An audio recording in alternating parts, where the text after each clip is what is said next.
සම සමාජ පක්ෂ කමියුනිස්ට් පක්ෂ මහා දැවැන්ත බහුජන පක්ෂ විදියට කාලයක් තිබුණා. ඒගොල්ලෝ තමයි අපේ රටට සමාජවාදය, සමාජවාදී සාහිත්‍ය, සමාජවාදී සංස්කෘතිය පළ කරපු අය. නමුත් 1964 දී ඒගොල්ලෝ එවකට පැවතුණු ආණ්ඩුවත් එක්ක සන්ධානයකට ගියා. සන්ධානයකට ගියාට පස්සේ අර අරමුණු බිඳ වැටුණා. සමාජවාදයේ වෙනුවෙන් තිබ්බ අරමුණු සමාජය ඇතුලේ බිඳ වැටීමකට ලක් වුණා. එතකොට එනවනේ මෙතන සමාජවාදී ඌමනාව තිබුණු අයට, සමාජවාදී ඌමනාව තිබුණු අයට, රාජ්‍ය බලය Tamanට ලබා ගැනීමේ අරමුණ තිබුණු අයට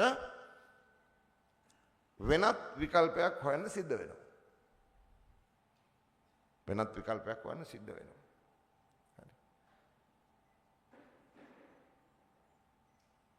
ඒ වෙනත් විකල්පය අර රට තුල තිබුණු සමාජවාදයේ සම්බන්ධ තිබුණු අරමුණ වෙනුවෙන් තිබුණු ව්‍යාපාර ඒක අත්හරිනකොට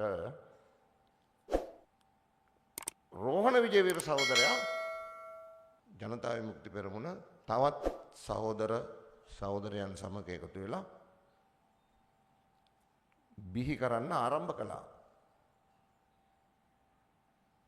ඉතින් ඒ කාලේ පිළිබඳ ගොඩක් විස්තර මම හිතන්නේ අපි ඉතිහාසය කියවනවනේ, කියවනකොට දන්නවා. රෝහණ සහෝදරයා 1960 සැප්තැම්බර් මාසේ තමයි සෝවියට් දේශේ ලුමුම්බා විශ්වවිද්‍යාලයට ශිෂ්‍යත්වයක් ලැබලා යන්නේ. ලුමුම්බා රුසියාවේ නෙමෙයි, සෝවියට් දේශේ. සෝවියට් දේශේ කොහොම ලොකුයිනේ, විශාලයිනේ. හරි. ගිහිල්ලා එහෙ ඉගෙන ගැනීමේ කටයුතු කරමින් ඉද්දී දැන් ඉන්නේ සමාජවාදී රටකනේ ගිහිල්ලා ඉන්නේ. සෝවියට් දේශේ.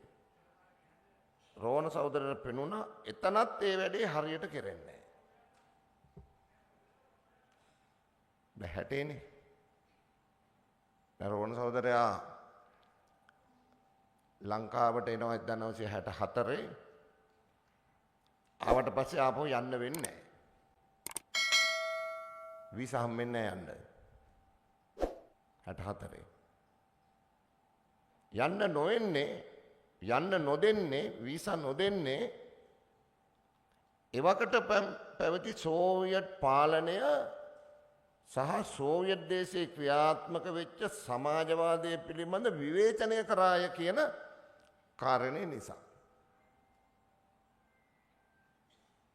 ඒ නිසා යන්න හම්බෙන්නේ නැහැ.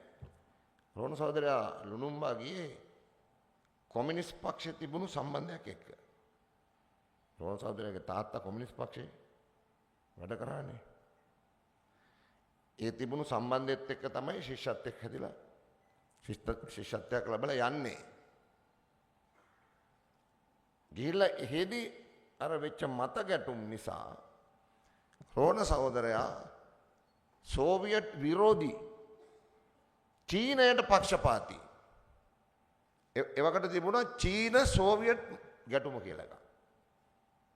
චීන සෝවියට් මත ගැටුමක් තිබ්බා. ලෝකේ ලොකු සංවාදයක් තිබ්බා ඒ වගේ. ඒකෙදි සෝවියට් දේශයට සාපේක්ෂව චීනය නිවැරදි කියන තැන තමයි රෝහණ විජේවීර සහෝදරයා හිටියේ.